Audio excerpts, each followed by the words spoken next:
This is the Group tab. After an enterprise is created, a group can be created. The group represents a site or a location of an enterprise. Multiple groups may exist per enterprise. The Group ID field will consist of your Enterprise Information ID here, which is TCSD, and the rest of your group ID can be whatever you put here. In our example, we put, since this is elementary school, we put 100 ES, which denotes elementary school. We recommend not using spaces in the group ID field. Dashes are okay, but we recommend against using spaces. The group name is Tiberias County Elementary School. Your default user domain is tiberias.schools.us, which can be whatever you guys are using now or whatever you want us to use. Okay. But this will separate you on our system. The calling line ID name, which is the actual name that will show up when a call is placed, okay, is Tiberias County Elementary School.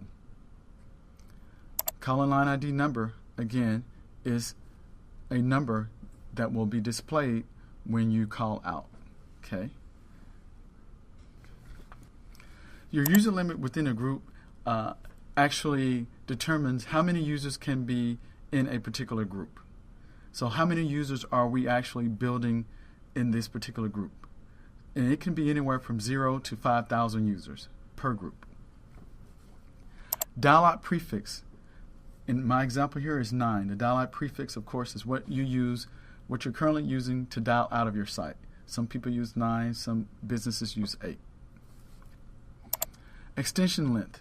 Your extension length is the actual dialing length for an extension. Some organizations use 4, 5, 6, on up to 7. In this example, we use a 4-digit extension. This is very important because once we set this and the group is built with the users in it, it's very, very difficult to change. So we will need this to be exact when the information is filled out here. Voice portal number. The voice portal number is the actual number that will be used to dial into voicemail. Anywhere portal number. Anywhere portal number is a number that can be used to dial into your group and to actually place calls from there to simulate your being at work. So when you dial this number, it accesses a group of trunks there at your particular site, and it will simulate your calling from your office. Site address. The site address, of course, is the address of your facility. Your street, your city, your state, and your actual zip code there. Devices. This field denotes the actual phones that you're purchasing. So in this example, we have the 6867i, the 6869i, the 6869i plus the M685. The M685 is an actual add-on module for receptionists, admins, and secretaries. Service packs. In the example here, we have a premium service pack and a unified service pack. On the system, a service pack is defined as a group of services. These services are purchased up front, and we apply to the user and the group. You have voicemail, you have calling ID. So you have different services within premium, basic, unified that you can actually attach to users and the actual group itself.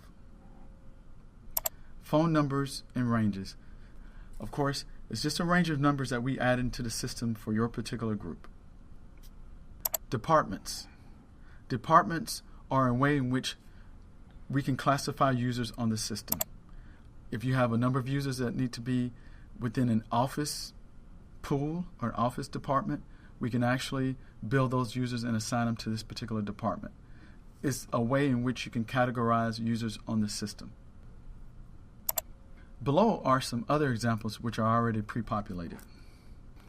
Here you have your group ID of TCSD and ES for elementary school.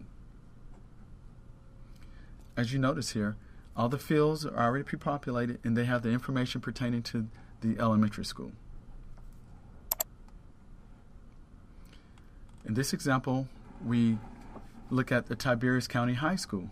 As you can see, you have the HS at the end of the group ID, which states that it's the high school, and the default user domain, and all the fields that are pertaining to this particular high school here that are filled out. In this example, you see that we have a middle school. Of course, you have the MS at the end of the group ID, you have your default user domain field, and you have your other fields here that are specifically attached to the middle school. Your Tiberias County Administration group. You have your ADM at the end of the group ID, and you have your other fields here pertaining to the specifics of the county administration building. In this example, we see the Tiberias County Schools Central Office. The group ID field, of course, you have your CO at the end of the group ID, and you have your fields that pertain to the central office. We even have one for the bus garage. The bus garage has the BG at the end of the group ID, and you have your default user domain, calling line ID, all fields that are important to the bus garage. This concludes the example of group information.